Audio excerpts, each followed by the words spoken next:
Grain growers in the United States are in the grip of the worst drought in a generation, with blistering heat waves wilting crops. In the boom and bust world of agriculture, it's Australian farmers who are cashing in. At a grain conference in Melbourne, growers are celebrating as the shortage in supply pushes wheat and corn to near record prices. Emily Stewart reports.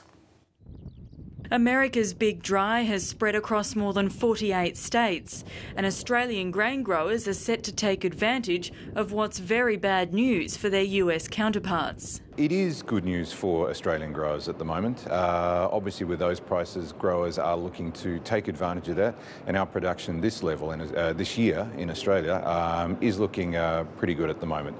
And while the drought in the Northern Hemisphere will benefit Australian growers in the short term, in the future, feeding Asia is forecast to keep grain prices high. The countries where all the population and affluence growth is occurring, and so the increased consumption of wheat, but also the demand for feed grain to support protein, they're all deficit grain countries. The opportunity for us as an exporter is tremendous. Some Australian farmers are enjoying higher land prices too. What is going to be an increasing driver of that is, as we've talked about, the scarcity of grain, if we're talking grainland coming out of the Northern Hemisphere, and it's the big food security story, the need for increased amounts of protein, increased amounts of wool. But despite the good conditions, agribusinesses say ageing infrastructure could hamper export opportunities. Some investment by the commercials in rail.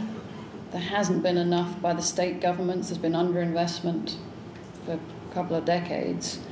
And I think the supply chain is not as efficient as it should be. The Wheat Export Marketing Amendment Act is set to go through Parliament soon. There have been temporary regulations in place for the industry since the end of the single desk in 2008, but grain handlers say it's time to move on. Prolonged regulation tends to get in the way of markets operating. I think we've had this regulation for a good transition period. It served its purpose and it's time to move to the next stage.